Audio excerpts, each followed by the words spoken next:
ones that bothered him, and the requirements of such when his pickups had not quite passed on. Benny shook from his head the grim thought and snapped the carcass box shut. Closing his eyes, he took in a deep breath of the morning air, and it seemed to perk him right up.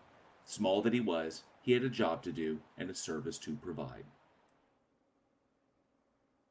The door chimed as he crossed the threshold and entered the main lobby of the center. A combination of natural and fluorescent lighting brought a sterile warmth to the area.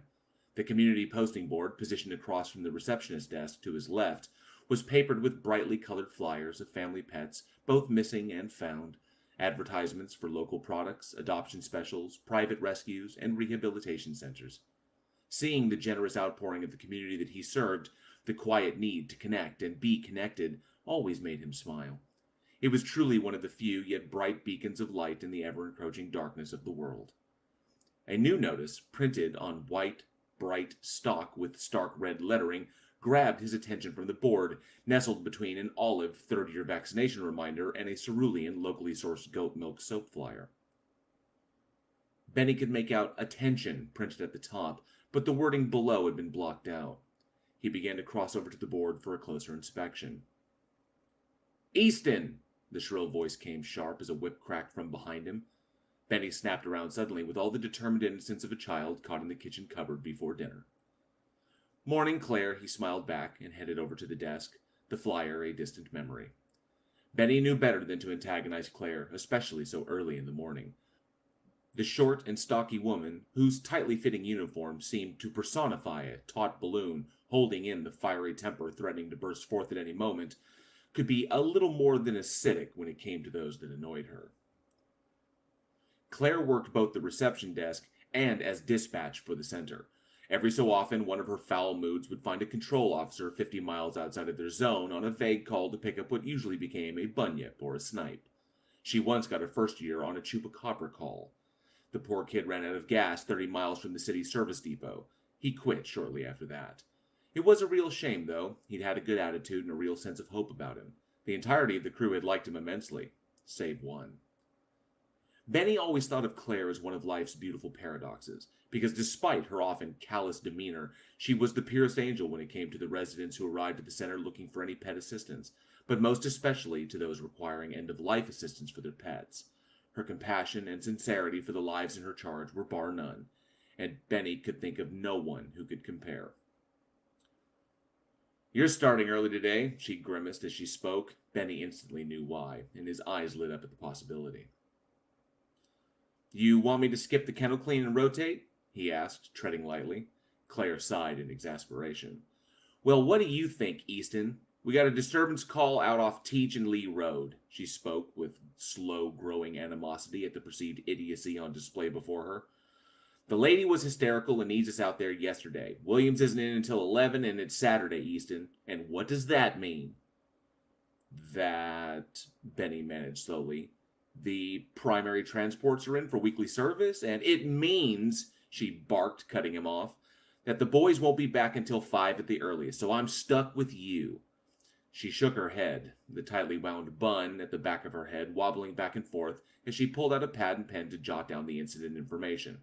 Benny smirked to himself. The sight always got to him. His smile quickly vanished as Claire snapped down the paper on the desk. "Here are the details. Head out there, take a statement, check the scene, and collect anything that might be useful. You know, stool, urine, saliva, hair, whatever the animal left behind. If you get a lead on its location, try and lock it down. I'll update you over the radio if anyone else calls in." Benny nodded. As he took the sheet and glanced over it, Claire watched him pore carefully over the details.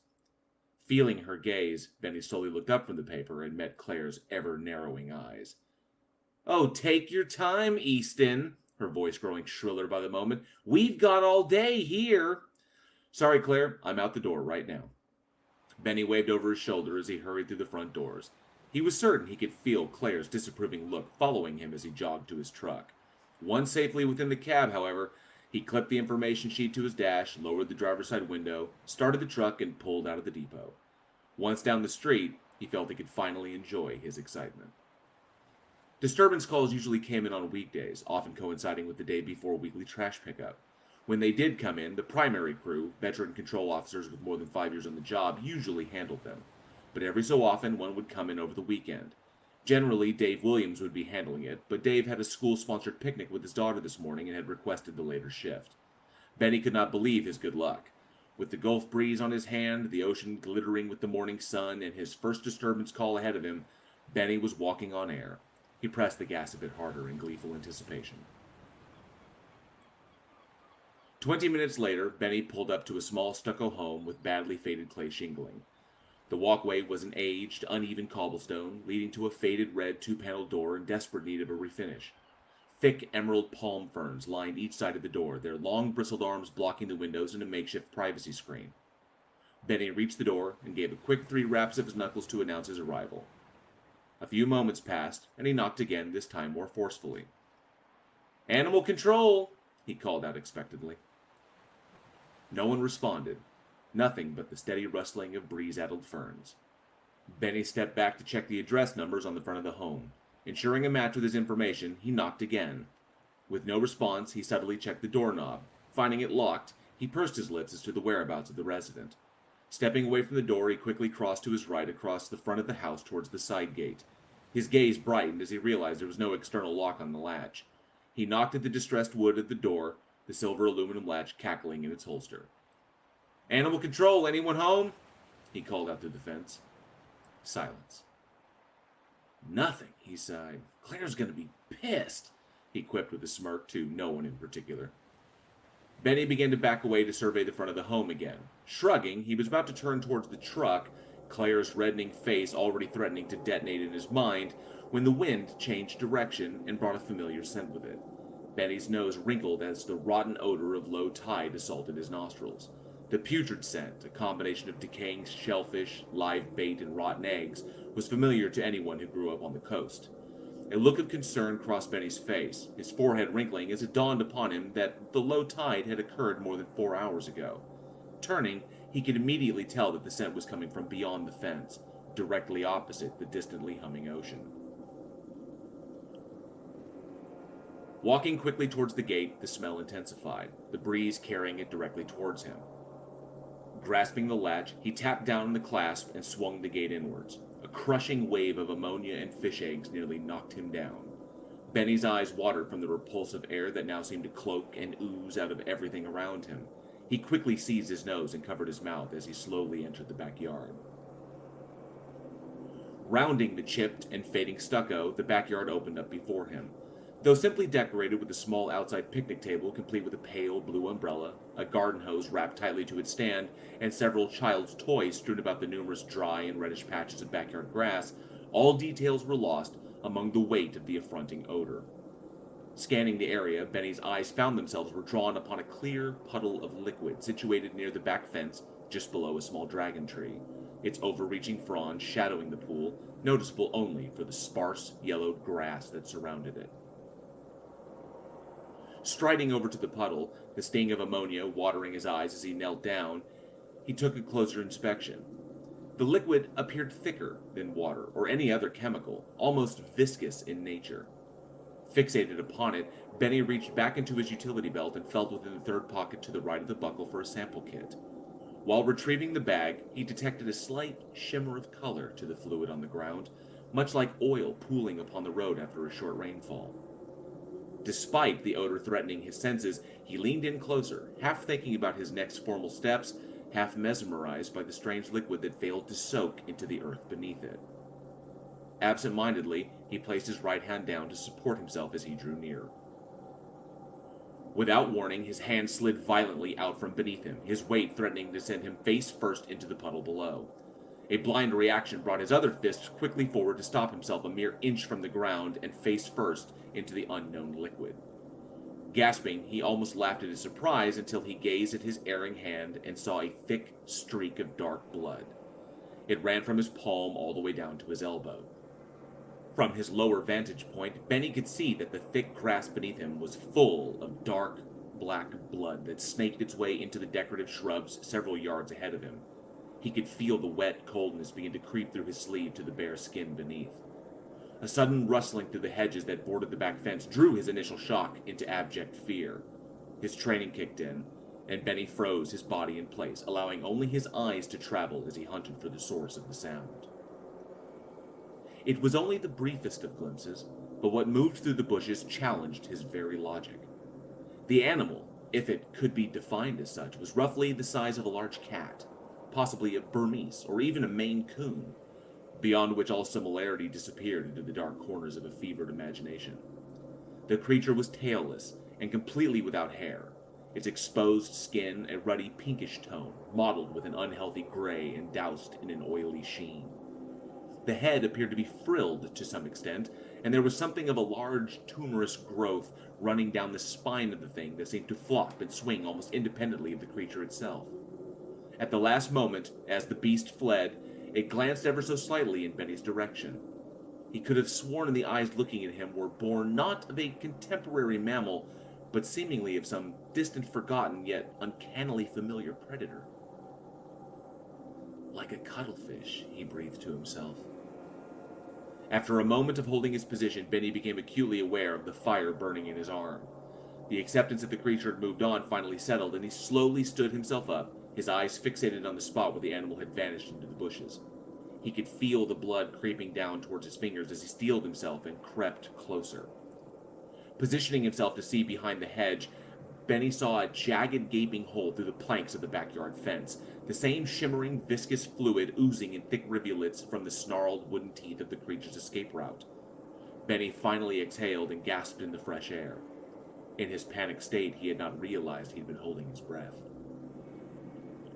Stepping up to the fence, he gave it a quick kick to disturb anything that might be lurking on the other side. Satisfied at the following silence, Benny raised up onto the tips of his toes and looked out over the backyard fence. The alleyway behind the house gave way to the backyard of another, blandly painted and decaying domicile, beyond which lay the sprawling residential area most of Beach Bay called home. The parallel fencing of the adjacent home was chain-link, stiff, and rusty with age. A quick observation revealed the creeping fluid coursing a dripping trail over it, through the backyard, and over the forwardmost side towards the front of the house.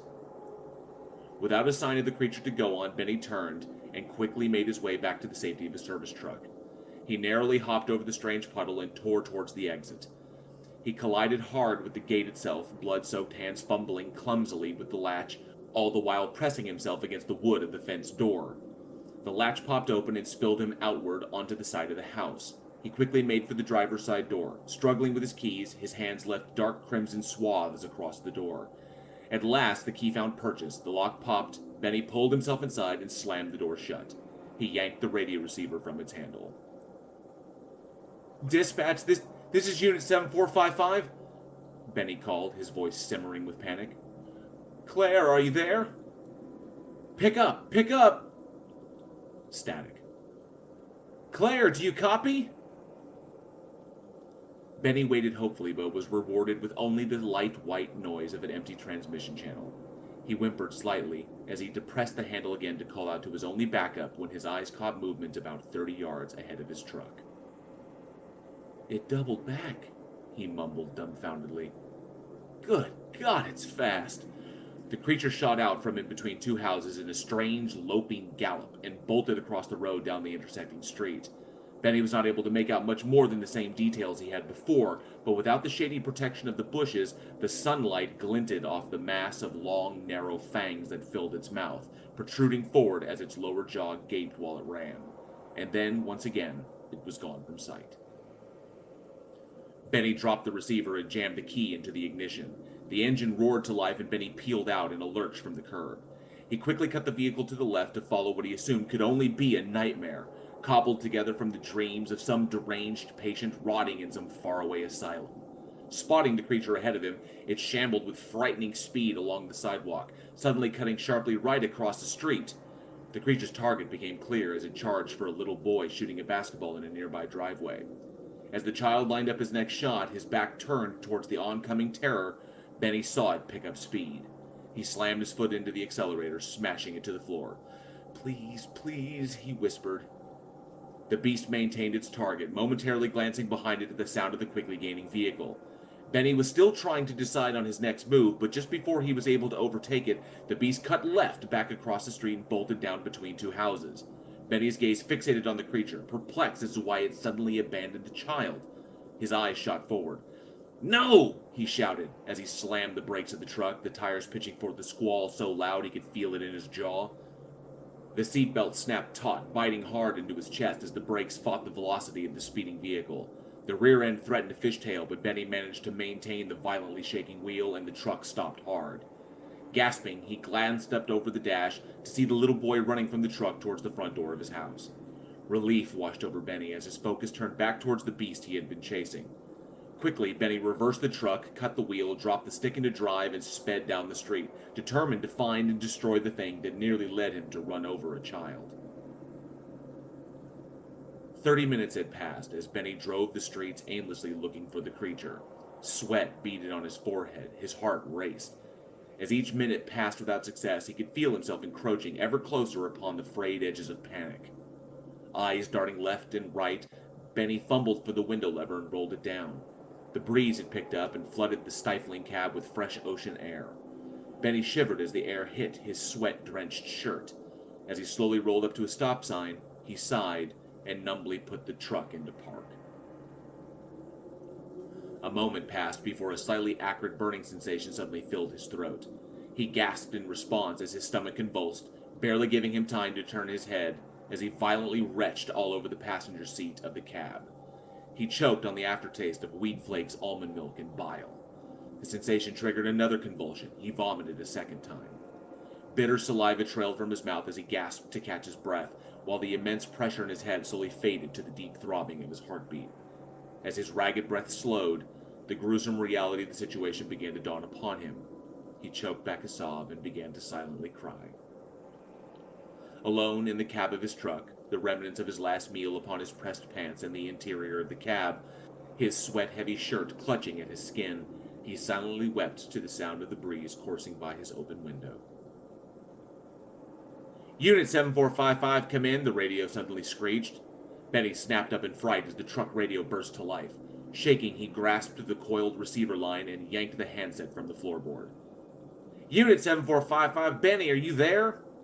He recognized Claire's voice through the static of the radio. There was a hint of alarm to her voice. Benny took a deep breath, steadied himself, and pressed the receiver. "Unit, 7455, he stammered. "What's up, Claire?" "Benny, where in the hell are you? What is going on?" "Claire, some lady called and said that you nearly hit her kid, and then you tore off without so much as calling it in? Claire, I'm trying to..." He nervously gibbered, words completely failing him as his panic began to rear its head again. "And someone reported seeing you entering the property from the call this morning and speeding off in the truck. This guy is saying you nearly took out his mailbox. I don't know. I saw it. Explain it later, Benny. Get yourself in that truck back here now. I so do not have time for this. Dave's here and we've got some really sick animal holed up in the run, and I need you here to fill out this report." "What?" Benny asked as he foggily checked his watch. It was barely past noon. "Why is Dave in so early?" "I called him in to help with the situation over here. Now get back here now." Her anger was palpable, even over the radio, but there was something else behind it. A tinge to her voice that Benny could not quite place, and it was one he did not like. Worry began to course through him as the possibility that the creature had made its way towards the Animal Services building slowly dawned on him. The dogs would have been out on the run as Claire set up for the kennel wash. Surrounded by 7-foot chain-link fencing and with the only entrance locked, the trapped animals would make easy victims for Benny's monster. "Claire, don't approach that thing," he yelled into the mic. "Claire, stay away from it." "What? Benny, don't be an idiot. Get back here now. Dave's going out to handle it and he needs me. Get that truck back here double time or it's your ass. Out." The line went to static. "Claire!" Benny screamed. "Claire, come in!" There was no answer. "Oh, God, no!" he squealed to himself as he threw the truck into drive and sped out towards headquarters. Unable to cut directly through the residentials, the drive back took nearly half an hour. When Benny pulled the truck into the lot, he cursed silently in his ineptitude. In his panicked distraction, he had wound up in the opposite direction of the creature. Stopping the truck, he cut the ignition and surveyed the front of the building. Dave's personal truck was parked near the entrance, the tailgate lowered. On the pavement lay a handheld taser and a tranquilizer stick. The edge of the dog run was visible from the lot, but the angle did not afford a full view inside. Benny slowly stepped out of the truck, and the silence hit him hard. Not a dog barking, no radio sounds. None of the typical indicators of activity, ones that Benny had grown so accustomed to, emanated from the eerily quiet building. He reached in and grabbed the hand microphone while keeping his gaze fixed on the front doors of the center. "Claire, Dave, come in." Static hummed on the open line. He tossed the mic back into the truck and made his way towards Dave's truck, stopping to grab the discarded hand taser and tranquilizer stick. As he approached the front door, he could see frenzied, splintered gashes running down the wood as though something had attempted to dig its way through the thick oak. Trying the handle, he could feel the door was locked. He exhaled slowly, turned, and began making his way around to the back of the building, towards the dog run and the service entrance. As he rounded the corner and the run came into view, he froze, panic locking his legs in place. He barely managed to swallow a scream. At last count, there were 8 dogs in custody at the center.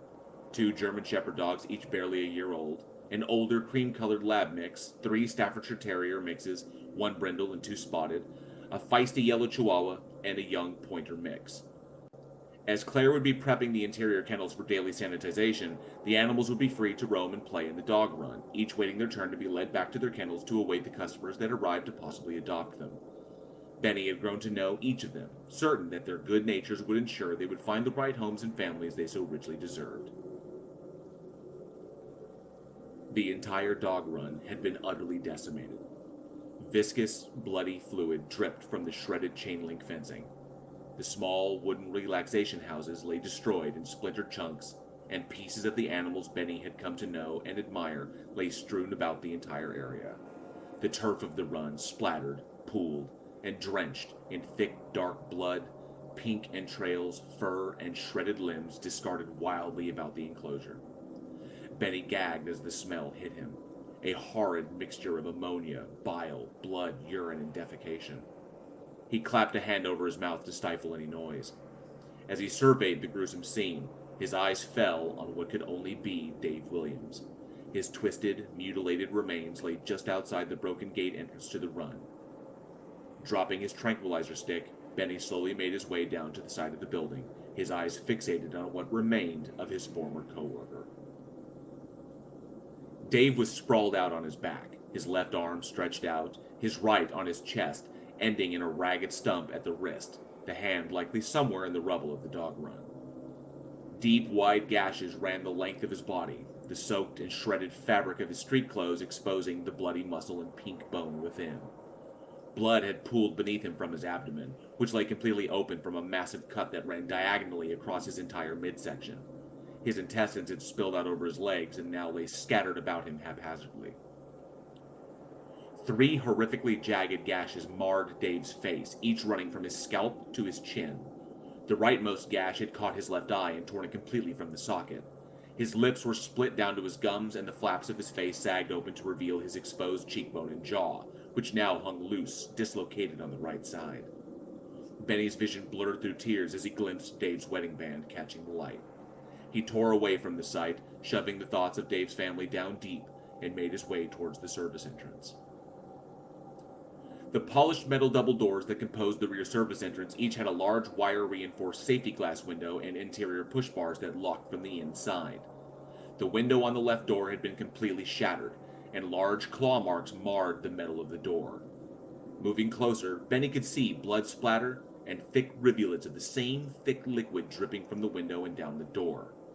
Pushing up against it, he leaned forward and dared a quick glance inside. Amongst the broken glass on the floor was a smeared blood trail leading further into the building and a large black flashlight he recognized as belonging to Claire. "Claire!" he tried to whisper as loudly as he could through the broken window. A faint whimper inside caught his attention, and he leaned closer to the opening to listen. "Benny," came a faint voice from just inside. "Claire!" he shouted. "Claire, I'm here! I'm coming!" Benny reached in through the broken window and slammed the push bar inside. The door popped open and Benny slipped in, taser at the ready. His mind raced as he rounded the corner to see Claire on the floor ahead of him, propped up against the wall. As he approached, he could see her left arm had been badly mauled. A large gash ran along the right side of her face. As he reached her, he could hear her breath was ragged and unsteady. Her eyes flickered open. Meeting his own wild gaze, the fear within them threatened to send him spiraling again. "Oh, Jesus, Claire," Benny mewed as he struggled with what to do next. Claire coughed slightly as she tried to speak. "Yeah, Claire, what is it? What is it?" Claire whispered something unintelligible, and then her eyes went wide. Benny's eyes widened with hers as her mouth dropped into a silent scream. An impossible weight slammed into Benny from behind, sending him headfirst into the wall behind Claire. Stars filled his vision as he slumped over in a daze. A squelching sound caught his attention, and through blurred, twinkling vision, the nightmare he had been tracking tore through Claire's throat in one clean swipe. Mottled claws dug deeply into Claire's gut, blood pooling through the uniform she took such pride in. As his supervisor gurgled bloodily through her last moments, the creature opened its nightmarish maw and drove its fangs straight into Claire's bulging face. Her hand slapped wildly at the bloody tile beneath her until the jaws of the beast clamped shut with a wet crunch and ripped away every identifiable trace of Claire's visage, leaving a spurting, ragged bird hole in its place. Terror gripped Benny, freezing him in place, as he tried to comprehend the impossibility of nature that threatened to rend the remaining fragments of his tenuous sanity at any moment. As the monstrosity gorged upon Claire's remains, he could make out a faint luminescence within the creature's skin, a dim light that cascaded from head to hindquarters.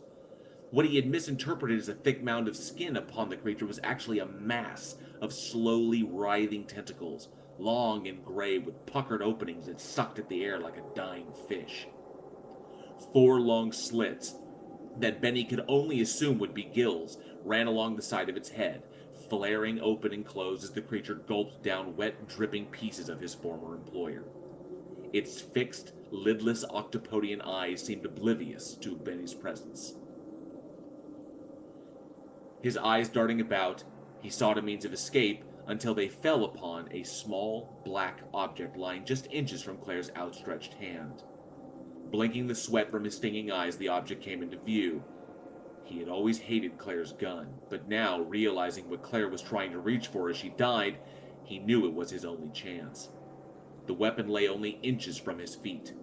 Benny steeled himself, drew in a slow breath through his nose, and as the creature turned its head slightly away to manage another piece from Claire's corpse, Benny swiveled his legs around on the slick tile, snared the gun in one move, and leveled it off at the beast.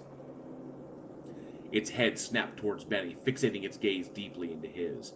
Its body shuddered, gills flaring, and Benny could see it begin to tighten up for another attack. Its maw slowly drooped open, spilling blood out onto the floor, clumped bits of Claire wedged between the recesses of its numerous fangs. Benny swallowed his fear and lined the weapon sight directly into the creature's face. The beast emitted a piercing screech, and Benny squeezed the trigger. Nothing. The trigger locked with a disheartening click. Benny squeezed again, his jaw setting against the pain that knifed through his finger, but again to no avail. Within the gaping hole that swallowed his hope, he realized that the safety catch was still engaged. Glancing down, he flicked the switch off with his thumb, only to feel the weight of the creature slam into him and force him down to his back. Benny screamed as its claws sank into his shoulders and hips. He watched as the beast readied its rancid, dripping maw for what would surely be the end of his life. Benny closed his eyes, the sensation of the creature's hot breath against his face reminding him briefly of the warm bay breeze he enjoyed so much as the cooler spring weather gave way to the summer months when the sun lasted longer, the air was full of possibilities, and everything was still right and sane in the world. As peaceful memories of simple pleasures embraced him, fond memories of a simple but possibly valuable life, one well spent in the eyes of one so minute, Benny put the pistol to his head and pulled the trigger.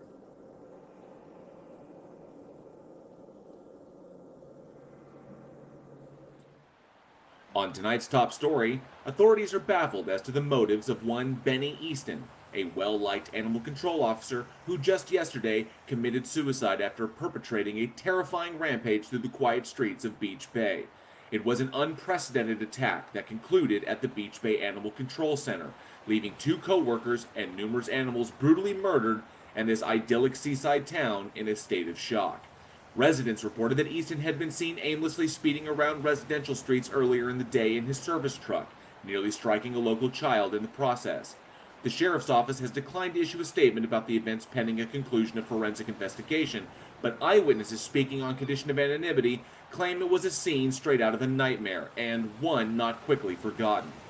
More on this tragic story as it develops, and our deepest condolences go out to the families of those slain in this unspeakable tragedy. In other news, there seems to be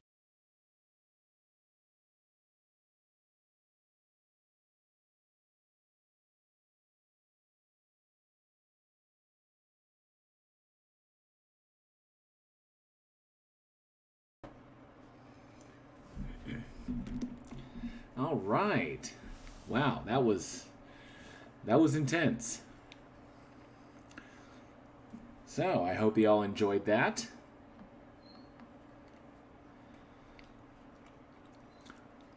Yep, just wanted to pop it over. So, yes, that was intentional. So, that's where the story ends. So, I appreciate y'all hanging out. I see that we've lost some people that were in the chat. We had to start a whole new thing. It was absolutely insane. I actually put up a picture of what the neighborhood looked like. Apparently, everyone lost power. So like not only my our, it was like our street, the streets behind us, everyone lost it. That was wild. So like right in the middle of it. So luckily it wasn't too deep. It wasn't like halfway through the story. But I hope that you enjoyed that. I see that there are some people who the people that stayed. That was an excerpt from my novella, the Beach Bay Chronicles, that I released as an audiobook as kind of a special thing. Oh, I see that I've actually I lost a light too. Let me go down. There we go. I actually lost my light as well. I forgot to turn it back on. Thank you very much, Blue. I appreciate that. That was an excerpt from my novella, from my unpublished novella, The Beach Bay Chronicles, which is a collection of cosmic horror and Lovecraftian-inspired tales in my own style. And it was when I left my job. When I was finally able to get away from that job, because I was financially secure enough to do that, I needed to do something creative, and that was the first thing that I did. I've been out of theater. Hadn't done any theater in years. I hadn't done any films in years. I hadn't written anything, and I was like, oh, I need to do something. And so I buckled down and I wrote my novella, which is a collection of 9 short stories that are all in the same vein. And so hopefully one day I can get it published, but I did an audio recording of it. And that was, I did an audio recording of that one, and of course that was a special kind of release for the patrons over at weekinhorror. So, but it's been out for a minute. They've all heard it, and so I wanted to kind of share it as something spooky with y'all, so I thought that y'all would enjoy that. So I appreciate that. Thank you very much. I'm glad that you did. So yeah, no loss of power this time. So, in continuing with it, I did have it queued up, and we're all ready to go. So this one was what Tony Regime shared with me, was this video, and this is from Slapped Ham, and we may have to jump a little bit. I'm not sure, because I don't want to go through the entire thing, because this thing is kind of long. I probably should have edited this, but we'll check it out and look at some spooky stuff, and before we conclude the live stream. So, because I wasn't done yet. You know what? If I'm not done yet, I don't care if we've got 10 people in here or 100 people in here. We're going to have fun with this. So, Jay versus big horror fan. Girlfriend is even bigger fan. Checking out your other channel now. Thank you very much. I appreciate that. We are currently in our 4th season. Really, really excited about that. So, really, really pleased. Yes, that was me who did the reading. So, I didn't really, because I know it and I kind of knew the cadence of it, and I've done I've voice acted before. So, I felt comfortable doing it myself, and felt that I could convey the story in and of itself, well enough. But thank you. I'm glad that you enjoyed it. I really did, and I hope it. And I know that it's pretty rough. I know that there's some rough stuff in there. Not all of the stories are like that. Some of them are melancholic. Some of them are real visceral horror. Some of them are like philosophically scary. So yeah, we're gonna fake ghost hunt. So Tony Regime sent this to me, and we're gonna take a look at this. Thank you very much, Render Monkey. I appreciate that. I appreciate that very much.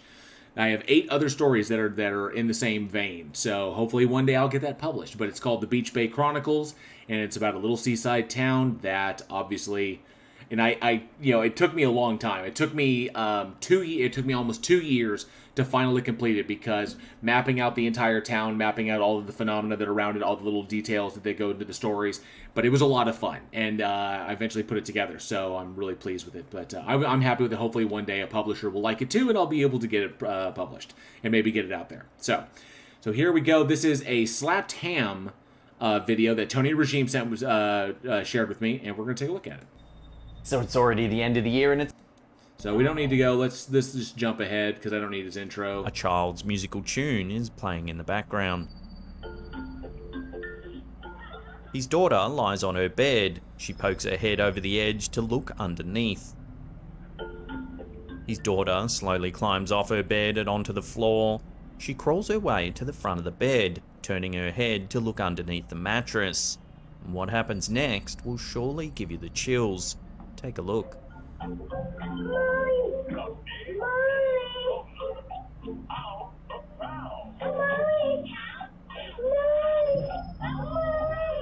As you can see, her body slowly goes under the bed, as if being pulled by something underneath. We then hear the child begin to wail. Her cries become more distressed as her body... This is set up. So this was so there's nothing paranormal about this. It's obviously setting up that there was some sort of musical toy underneath the deal that was utilized, and then this was because they're the only one in the bedroom, and I think that this was deliberate. So. Body goes underneath until it completely disappears.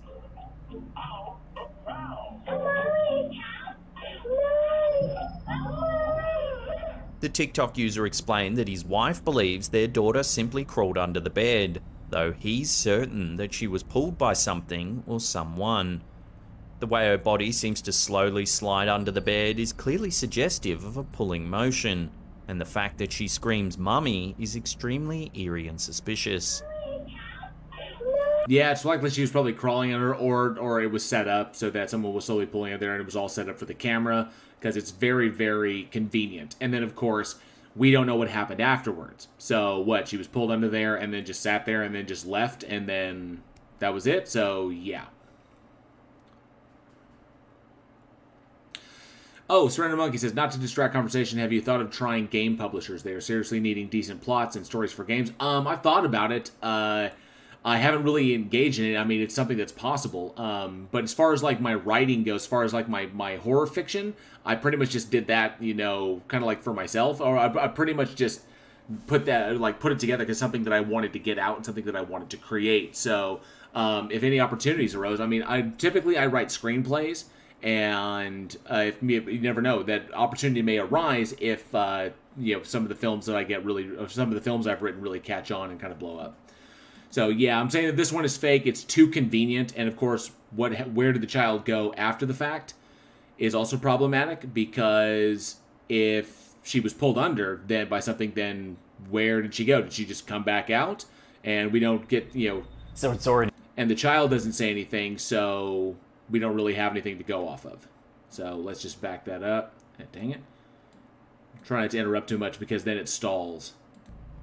When they arrived to start their shift one day, staff in a co-op store in Whaley Bridge, a small town in Derbyshire, England, were surprised to find stock strewn across the floor.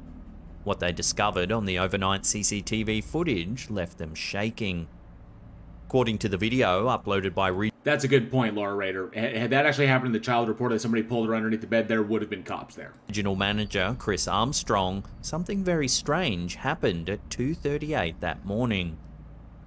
There's no evidence that there was anyone present, however several shadows can be seen moving around the store. Items are flung off the shelves in various aisles, and fruit is seen rolling across the floor. Is this the work of a mischievous poltergeist? The video also captured multiple doors shaking as if hang on a sec. Must be considered playful, but there's something undeniably violent. What is that in that corner? The What is that video there? also captured. That looked like a person.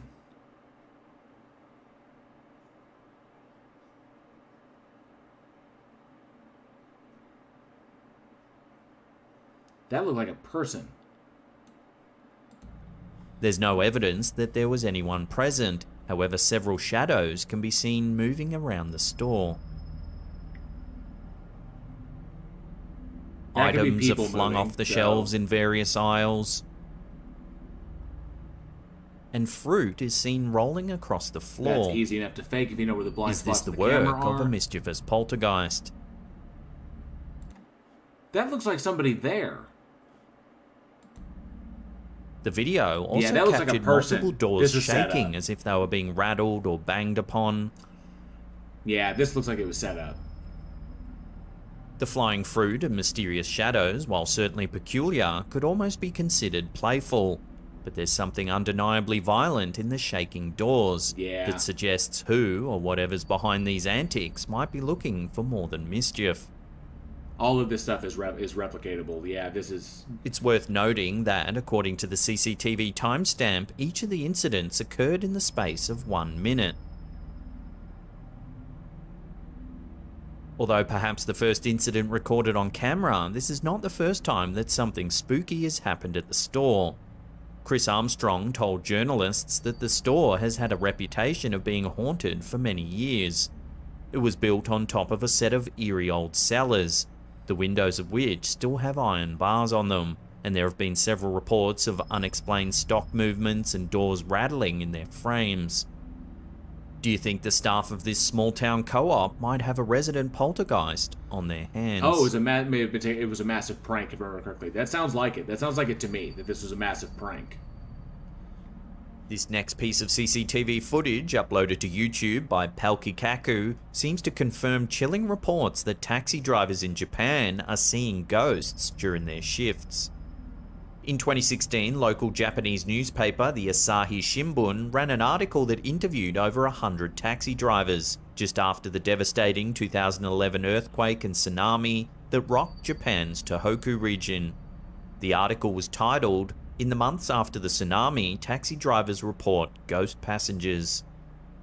One taxi driver's account details a chilling fare that happened just weeks after the tsunami. But is there a A video? woman entered the man was no longer there.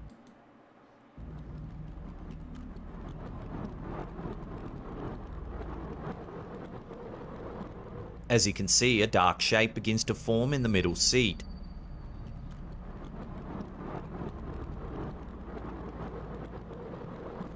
That could be overlaid. That could be trick At trick first, it photography. resembles That a could shadow. be...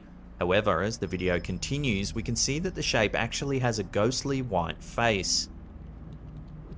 Hey, historical philosopher, good to see you. I'm thinking that that is likely either pareidolia. There are several strange Or things trick about this photography. footage. Firstly, it seems as Yeah. though the driver can actually see the entity, as at no stage during the clip does he appear alarmed. Also, yeah. the camera shows that the ghostly note that you can see a woman on the side of the road hailing the cab. Well, I don't know if she was hailing. Look at someone just standing The there. clip cuts to an inside view of the taxi. Here we see the rear passenger door open and the driver looks expectantly at it. The eerie thing is, no one gets in. That doesn't look like anything. It looks like... And someone walked away. Baffled, the driver gets out to see what's going on. He investigates the passenger side of the vehicle, but there's no one there. Yeah, I'm thinking So, that... That's other easily, members I of think that's- staff have gone home. At the start of the video, we can already tell that something seems off. Looks like that one was fake. Look, I think that one was... The first one was most likely pareidolia, or the driver knew about it and it was set up, or it was could have been trick photography, or the or it looks like someone was there and someone changed their mind about it. That's entirely possible.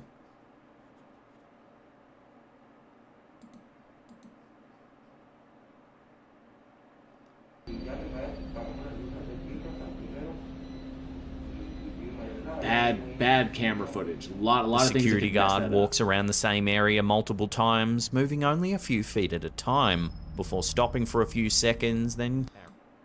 You know, I'm actually going to mute that. We don't really need to hear that.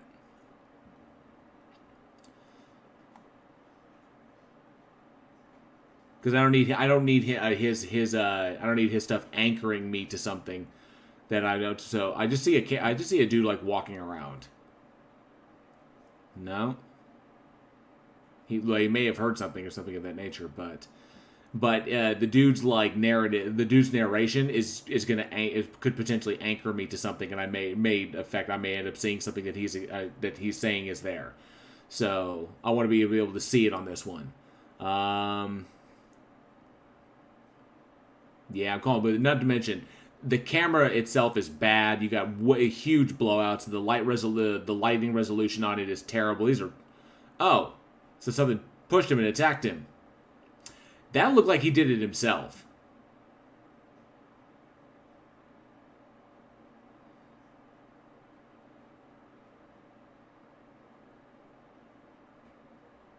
Yeah, he could have done that himself. And he whoop.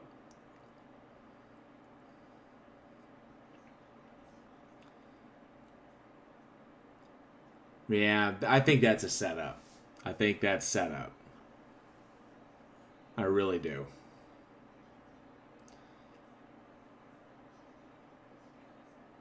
Javer says paranormal activity increases inversely proportional to the quality of AV technology. This is true. This is true. That's his flashlight. He just turned his flashlight on. Yeah, I'm thinking this is set up.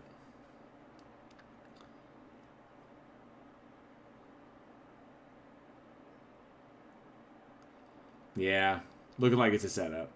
And besides, it's so hard to see anything from that terrible camera. So let's jump to the next one. Lights in the sky. Space. The Chinese lantern theory didn't fly that far either. Lights in the sky. Could be a number of things. Historical philosopher says ghost videos are often fake for money or to convince people that want to believe that sort of thing. Agreed. Yeah. And obviously lights in the sky is not indicative of UFOs. Gravity machine powered by nuclear energy. Yeah, see, I don't need that kind of stuff. So, lights in the sky. Obviously supposed to like curtail to, or this is supposed to appeal to UFOs. This could be military formation. This could be a number of things. And going next. Ooh, here we go. Creepy locale. Ooh, haunted shop. Okay. Okay.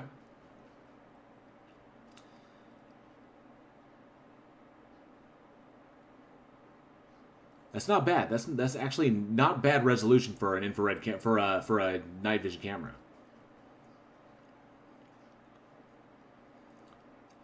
Hey, Liz. Good to see you. Liz Lizard Breath. Good to see you. Thanks for hanging out. Oh, drones. Good point. Good point, historical philosopher. So we got the blue light, which also causes, which also screws around. And let's see, but if he's got something on the night vision cam, or the infrared, he's got something on the, well, that's just terrible.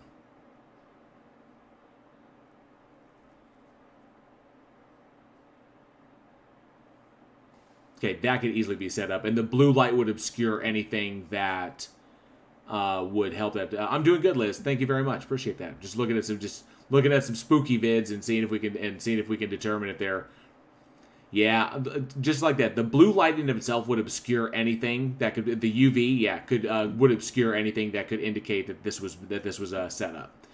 So.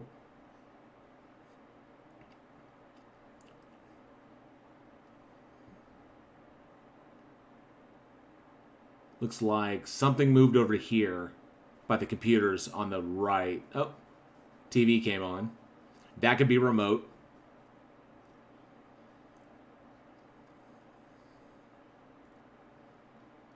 Something else.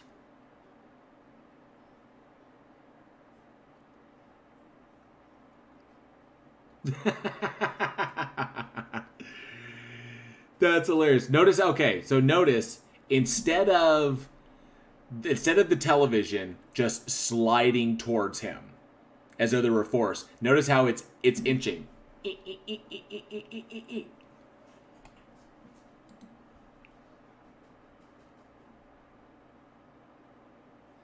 That's got to be a TV because it turned on.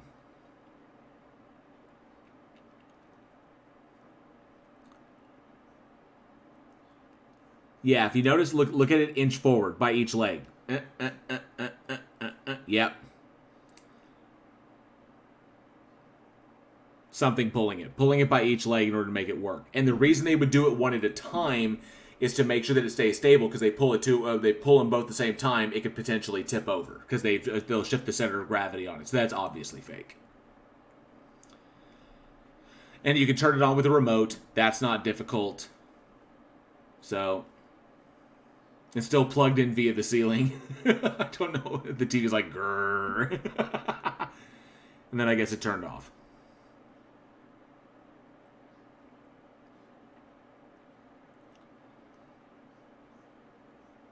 Oh, it's not plugged in. They put a torch in it.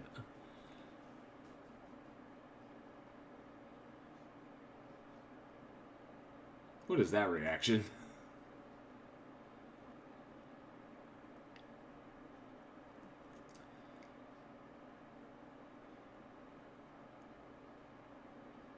Okay, so all this time you have the equipment, you're going around, you're recording, and then when you take a nap is precisely when it happens? Not likely. Yeah, that's way too convenient. Oh wait, is he playing Beat Saber? I think he's playing Beat Saber.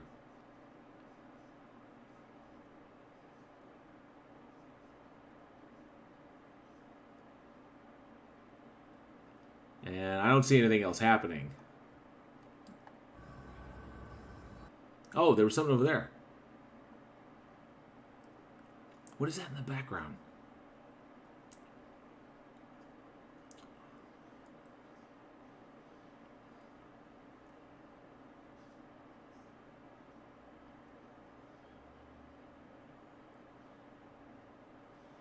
That looks like overlay to me. That looks like overlay that was deliberately done. Because it looks like they're posing. This is probably set up. I'm thinking that this was fake. That this was absolutely faked. Oh yeah, this was faked.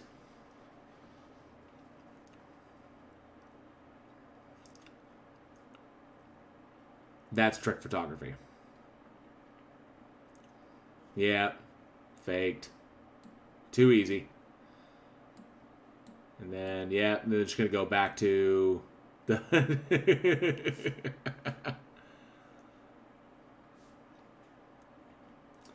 What's this one? Okay.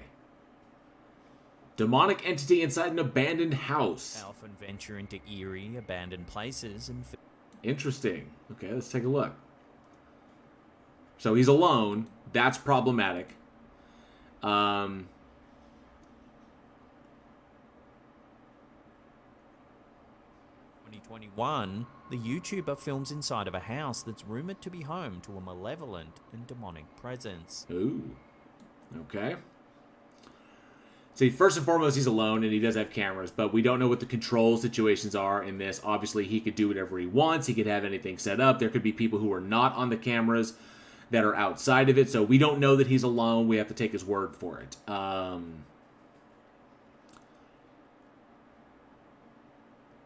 And of course, he's in a dark place. He's using a flashlight. Light's going to play tricks. Pareidolia is going to take effect. I mean, if that light hits any kind of reflective surface, then that can generate problems there.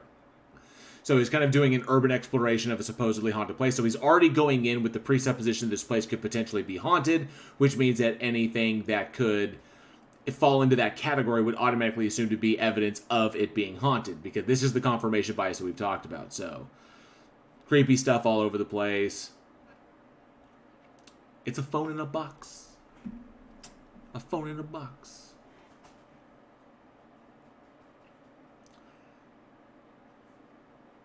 So yeah, ostensibly it looks creepy. So See if it... Oh, it's ringing.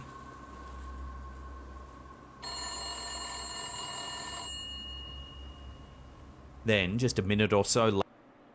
I don't know about that.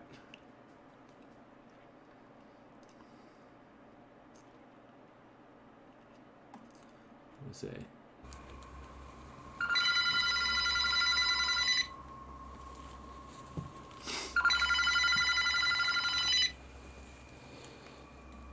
Last I checked, those phones wouldn't. Obviously, they won't ring if they're not plugged in, but they wouldn't ring if the receiver was off.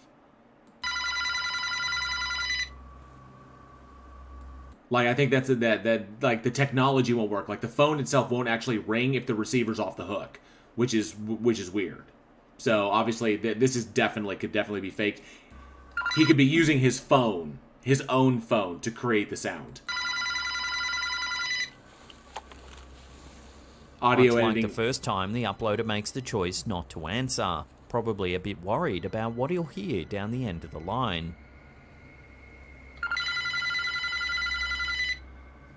That's true, Dr. Nimrod. Phones don't have to be hung up to ring in all cases. But I'd love to see like a video example of a phone ringing that has its receiver off the hook, especially a rotary phone or one of these old analog, one of these old big push button phones.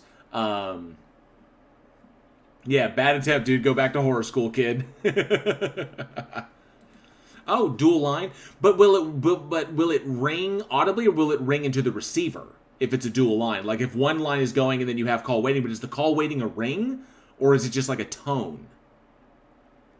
So I'm thinking he's playing the ringing. I agree with Laura. I think he's playing the ringing sound elsewhere. It's not coming out of that phone.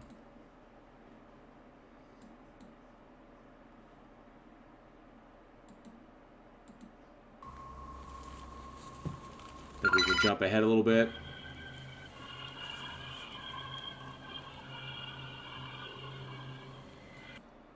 These ghost phones are real. I'm using a potato haunted by an Xperia 3.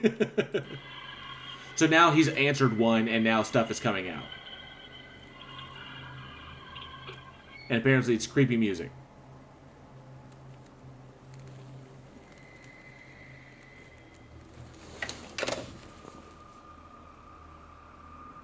As the investigation I'm pretty sure this is audio that's been recorded elsewhere. continues, more and more unnerving things begin happening. Take a look.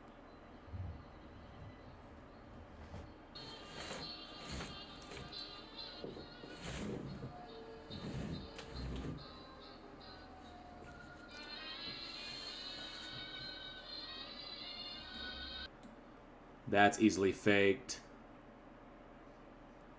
Oh, that's classic stuff right there. Those could be pulled or pushed from the other side. Not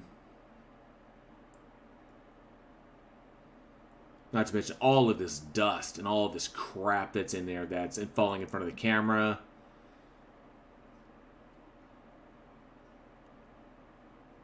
Yeah, that's easily done.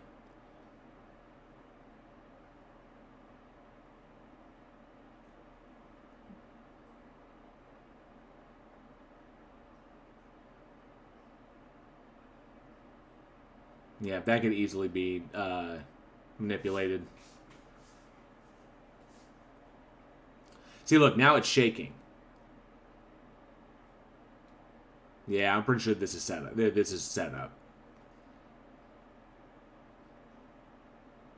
Javers, when ghosts show off with the camera.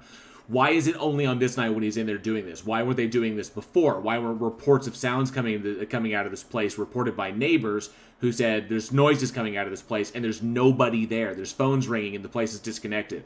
Why is it only happening when he is there? That's problematic. So... And by my estimates, that thing isn't even flush against the wall, so that could definitely have been done by someone by someone being behind it.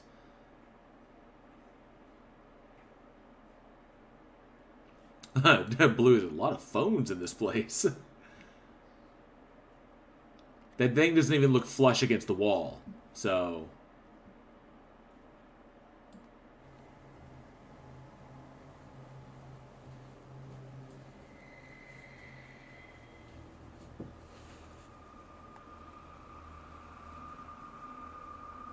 Yeah, I'm not seeing it. Naturally, viewers have been freaked out by this investigation. They are going to work for no audience. Good point, Dr. Nimrod. Good point. So yeah, not seeing it. So I think we're going to move on from there. I think it could be easily faked. Audio from off camera. Audio from off camera. Sound set up. Friends, because we don't know that he's alone. That we have to take his word for that. And of course, all the ghosts seem to be really super. Oh, the demon seems to be super active when he shows up, instead of just always active, trying to get somebody's attention. So yeah, I think. But the phone was answered, and a faint robocalling ghost was heard. Who died in prison because it's annoying and illegal? Someone like this. It rings, ring. Hello? We've been trying to reach you about your extended warranty. Oh, a shadow. Man talks to shadow figure. It did it. So... While at first it doesn't seem all that alarming, however, the more times you watch it, the more unsettling it becomes. Just...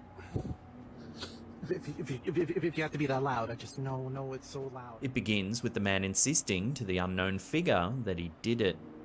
Hey, Vegas baby girl, good to see you. I did that. No, I did. I did it. I did it. He then says that that's not his name, over and over again. I did it. So... no, don't. It's not my name. It's not. Finally, the camera holder talks about something being loud. Okay, it's hard to say what it is, but it's obviously something that's physically there. Just no, it's so loud. Unfortunately, that's where the clip ends. There are a lot of... It looks like there's something that's physically there, obviously, but because it's blocking what's behind it. So this may have been something that was propped up, but this may be something that is being pushed up on a stick. Because if we saw, this figure comes up from. Oh dang it! I went back too far. So the figure comes up from behind there. So there's a place back behind there.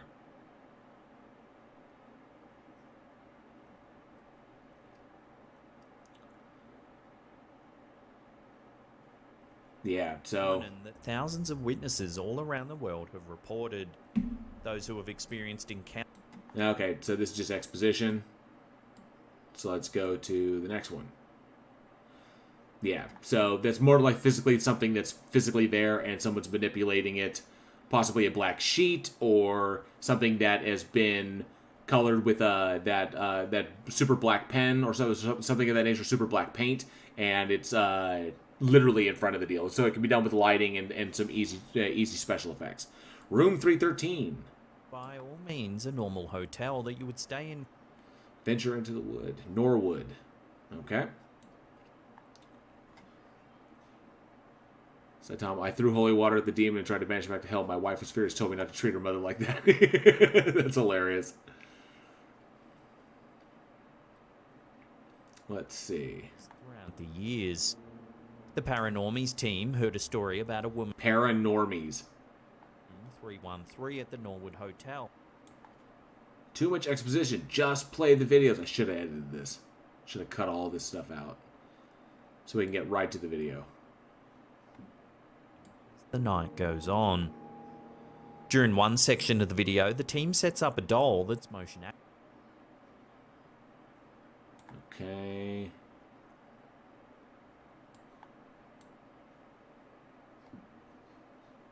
There she goes. Ooh, but she's not making any noise. She's not making any noise. That is weird. She's not saying anything. Whoa. She's just not saying anything anymore. A couple of minutes later, the crew decides to bring an SLS device into the bathroom. Take a look at what they captured. Get some light here.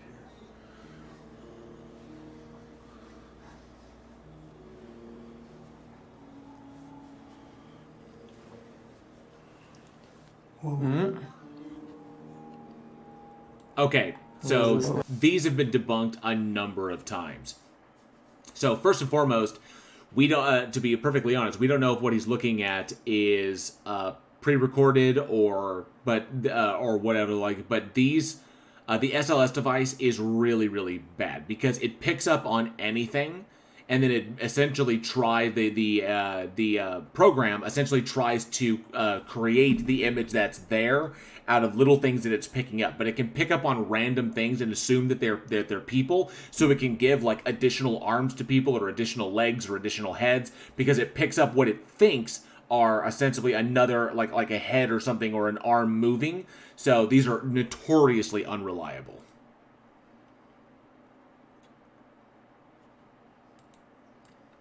So the SLS machine, not good. Scare. I did not expect that. But perhaps the... Let's go back and see. Yeah, these things are notoriously This unreliable. special device detects that there's a presence in the bathroom. It doesn't. That's not what they're designed to do. Creepy. It literally Looking designed paranormal. behind there, There's nothing there. there's nothing there. That's just like it's like sitting in the corner of the tub. And the problem is that the entire background is black and everything, so we can't really tell what they're looking at. This literally could have been pre-recorded. It's hard to say. Activated balls and spread them across the hotel room. And sure enough, one of them turns on all by itself. You can touch any one of those. Okay.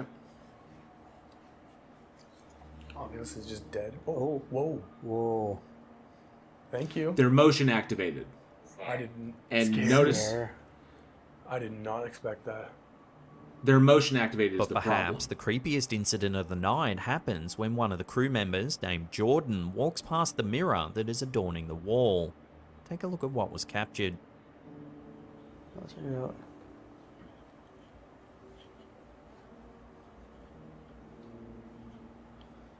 See, they got these weird light. They got these weird, Although weird he light didn't notice it angles. at the time, if you look closely, you can see that Jordan doesn't have a reflection in the mirror when he walks by. That's angles. Heavy.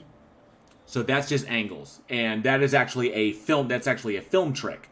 Is that you can angle mirrors so essentially whenever you're watching like a television show or you're watching something where it shows a person like they're sitting here and they're like looking in a mirror like and you see their reflection in the mirror, and it's set. That's because the like in this one, if we were to do this, in order to see him in the mirror, we would have to actually move the mirror so the mirror was not flat against the wall. So this isn't a classic old film trick where where if you walk in a certain angle that the mirror will not pick you up. That's because the angle of it and the angle of where he was walking didn't line up. So if you went from his perspective, he would have seen himself in it, but from the camera's perspective, we don't see him in it. Which is why to get him on there, we would actually on a film set, we'd have to move the mirror and adjust it. So to the camera, it looks like it's straight and he's appearing in the mirror, but in reality, the mirror is actually skewed off to the sides, kicked off at an angle, so that. And for the actor, it's really weird because for the actor to do it, they're actually looking at they're like looking at a mirror and they can't see themselves. But they know that they're appearing that way in the camera. This is a really old film trick that you learned in basic film school. So yeah, there's a reason why he didn't show up. So let's jump ahead. So all of this, and of course, I thought it was really, really weird. I thought it was really strange that when the thing activated, when the motion activated light, when that with the little balls, the orbs, when that came on, they cut away to a completely dark room, and then they cut back to the kind of like night vision one, where then we can see it again. The problem is that why does that cut there? Why not just show it there? It's like I'm thinking that somebody hit the bed. I'm thinking that he hit the bed or he touched the comforter. And then triggered it, and then hoping that one of them would trigger. And then it cut back to the night vision where he was not near the bed again. So I'm thinking that was set up. And apparently they're I guess they're sleeping in the room, and they've got blah blah blah. Yeah, it's the angle of the mirror. It's very obvious. It's in a room that is a little more unsettling. Let's watch it again, but this time keep an eye on the right of frame. Okay, the wild thing is it's right by the bed where their hands are, and they can control it.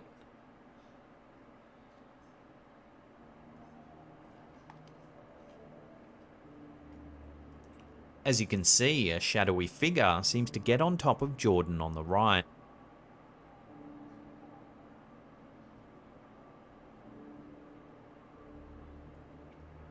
So given Christina's first-hand account... I can kind of see what they're talking about, but that could have been anything. There actually could have been a third person they were casting a shadow.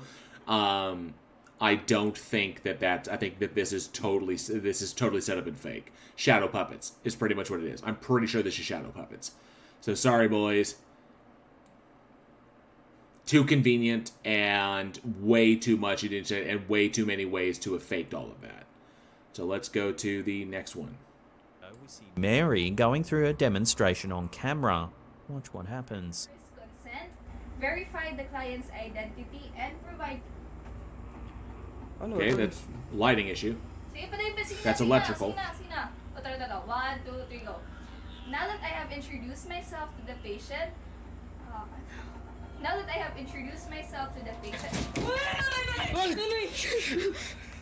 The lights in the room flicker. But we don't see what happens. But so the light that's either electrical or someone could have messed with the light switch because we don't see it. And she looked. And she likely looked, and she looked over there, and then she looked up. So this girl may be getting pranked. Which is why she's not aware of it. Because first she looked over at the light switch. And the door on a nearby cupboard seems to slam shut all on its own. now that I have introduced myself to the patient. Mary later makes a follow-up video showing the whole room, demonstrating to viewers that no one would have been able to fit in the closet.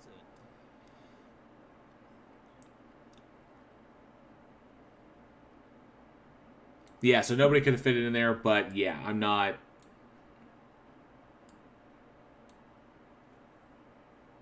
Video, the strange white mist appears again, floating in...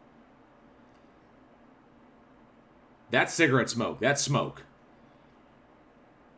Through the mist, we can see the oscillating fan in the room suddenly switch on. That's a foot pedal in order to turn the fan on. Those are common. Is to be able to hit it with your foot. So that's a foot button to turn on the fan, or something that they've added to it so they can turn it on from a distance, or probably an extension cord where they then flick the deal on and then turn the fan on because they allowed power to go to it. And that was cigarette smoke. I know because I smoked for over 20 years. That's cigarette smoke in front of a camera.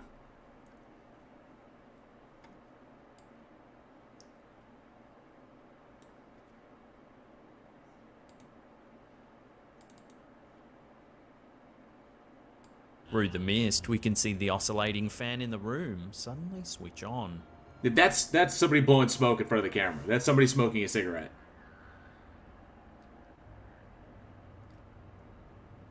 Other footage shows the closet door opening and closing on its own. That's easily faked.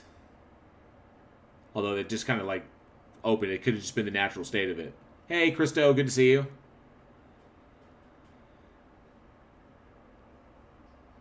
Yeah, okay, yeah, that's totally pulled. No, because we don't see the bottom of the door. In this final piece of CCTV footage, something truly chilling happens. Let's find it.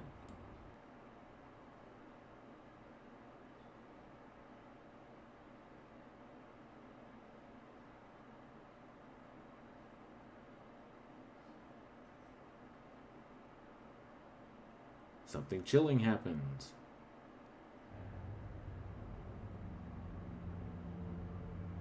What happens? Really?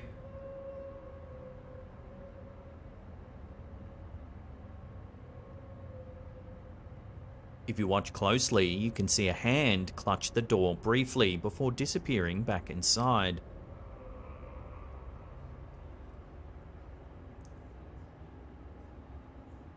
Then there's somebody there. This is followed by orbs flying through the room. That's dust. Dust particulates. And a chair that seems to move around all on its own. That seems to be pulled in one direction because something attached to one leg. So, yeah, come on, guys. And then pulled back in the other direction. We got in contact with Mary directly to find out more about this. Y'all are killing me. Come on, guys. Let's go to the next one. Oh, okay, what is that? Okay, come on, back up. Oh, okay. The so this TikToker is- was at a loss to explain the sighting, and Please, I must know more update or story time. Let me see.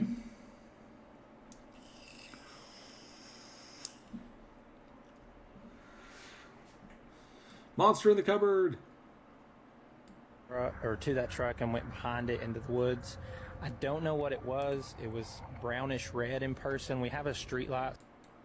or is there another, more simple explanation? Drop your theories in the comment section down below. What the hell is that? Hey!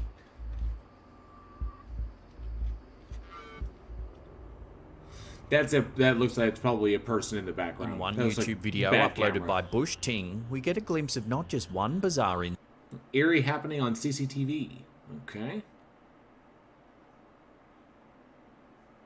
Already filming a screen. That's not good. Come on.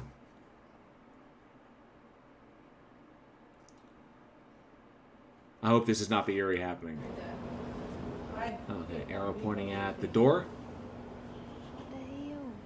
The woman working looks over for a few moments before going back to her task. Soon after, something frightening happens. Watch. Okay, here it is. Okay. The woman reacts as if something touched her. What were you thinking in that moment? If we rewatch the footage and zoom in, we can see that the woman's hair moves as if something touches it. The woman jumps up in response, feeling her hair and looking around. She then leaves the room. How long did you stay out of the room? 30, 40 minutes. It's always aliens. The video then Aliens. cuts to another security camera and Yeah, I don't know.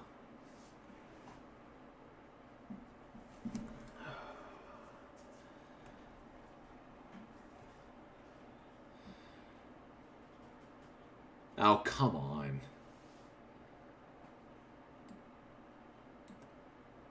You know what? So, I tell you what. So there's not much left, but because we skipped through a whole bunch of it. But yeah, I'm not seeing much. I'm not seeing much of anything. So, and I think we were able to debunk pretty much all of it. That puff thing, that could have been set up. That could have been a number of things.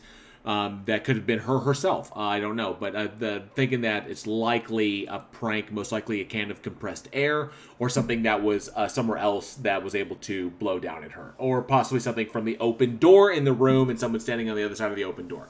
So, but nonetheless, I think all of those are easily debunked. It's slapped ham, so what are you going to do? All right, so we've been streaming. I've been streaming for quite some time. It's a little after midnight now. So, and I know we had the break in there because I lost the power, so it's absolutely nuts. But so I apologize about that. But thank you. I hope that y'all enjoyed the story. I really, really do. But yeah, as a matter of fact, I may have to do something because the story is actually split between the first stream and the second stream, which is really, really awkward. So I may have to do something about that, but I'll look into it. So before I go, a huge giant thank you. Oh yes, last thing. The last thing to do is this. We're going to share this screen real fast.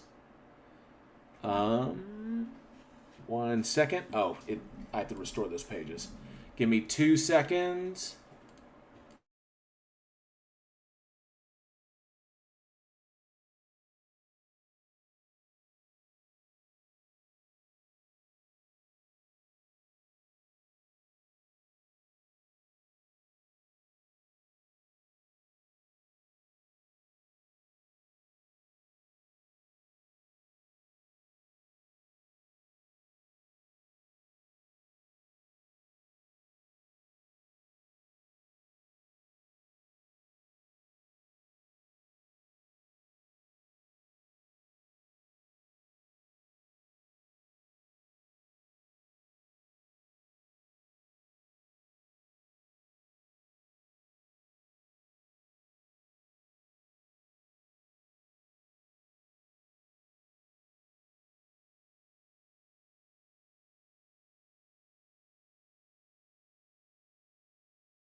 Okay, sorry about that.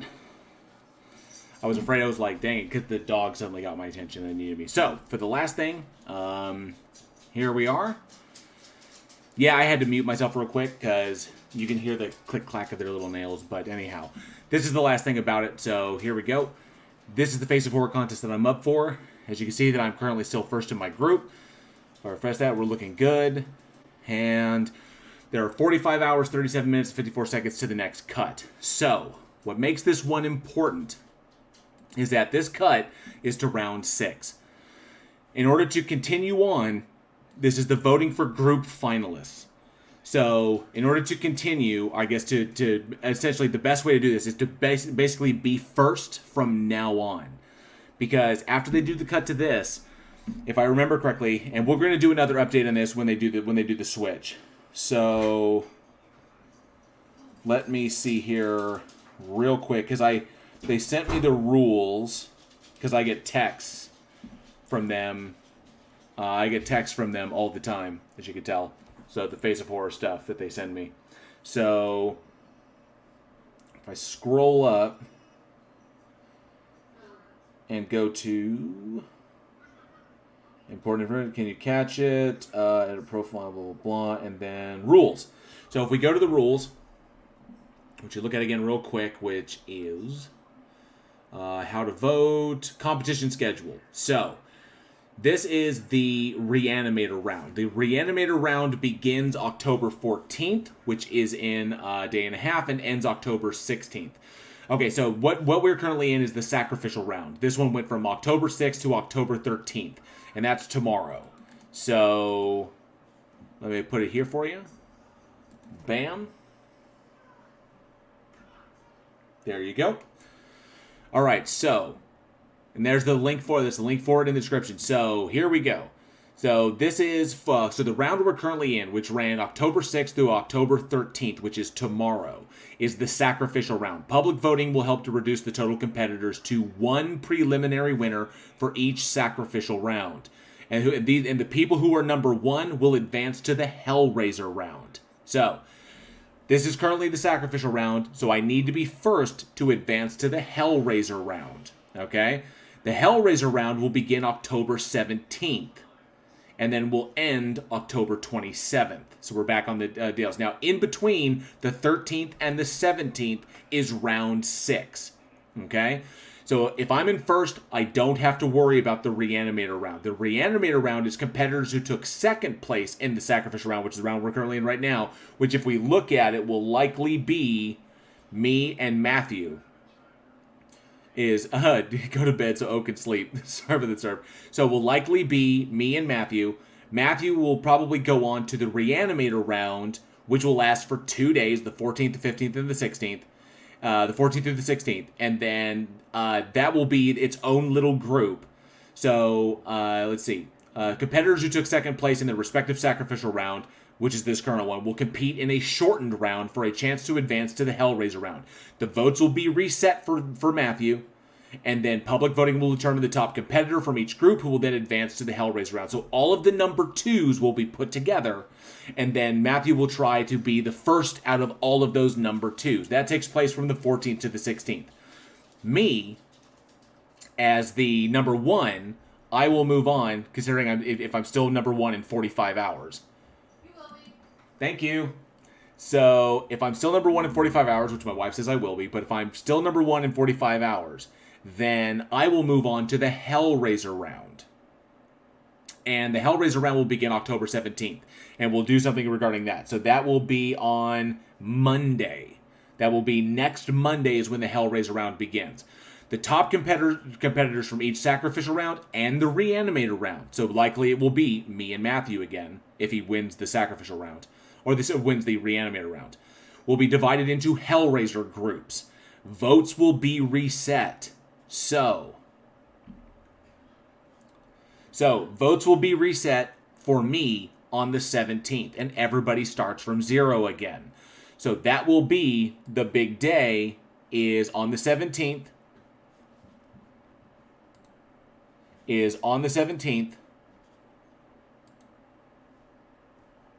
We will need, all the votes will reset. So, and that's where things get really interesting. So, you don't need, there's no site to sign up for, but you do need a Facebook account.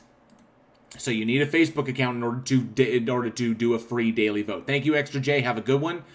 Appreciate it. Appreciate you hanging out.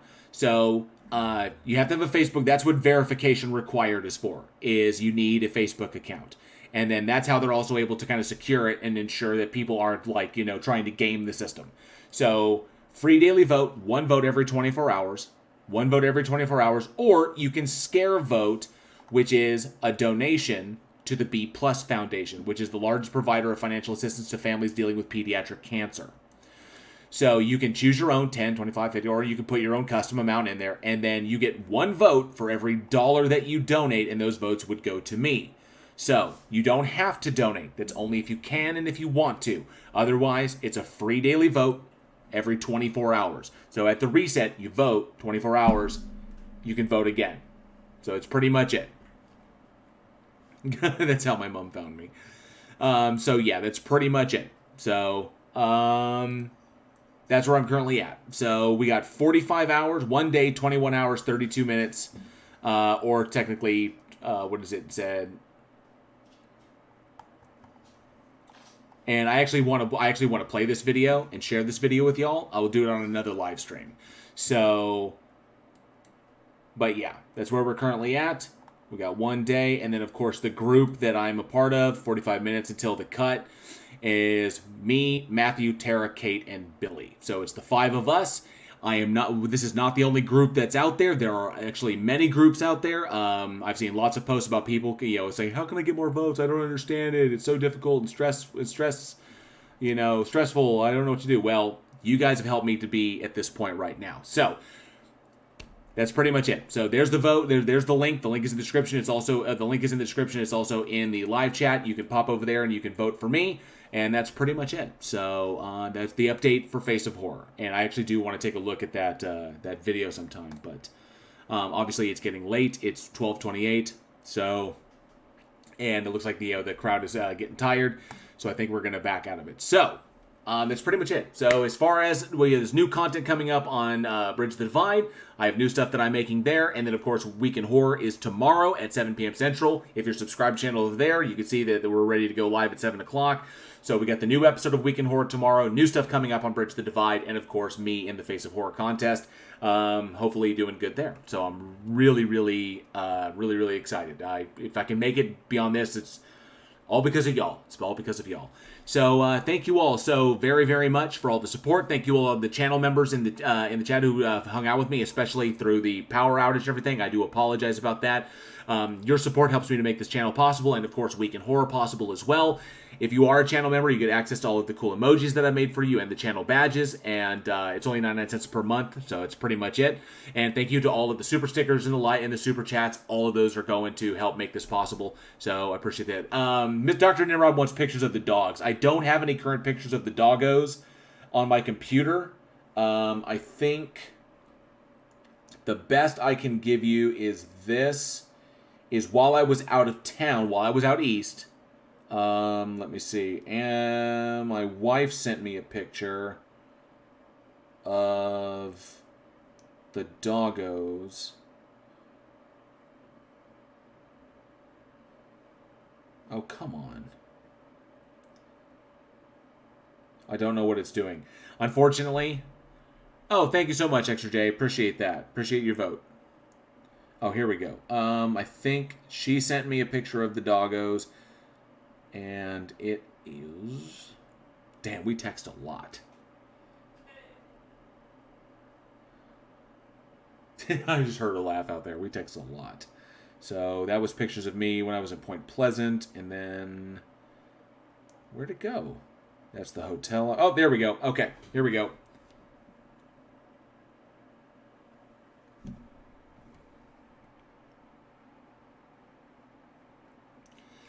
So... That's Torque, and that's Torque,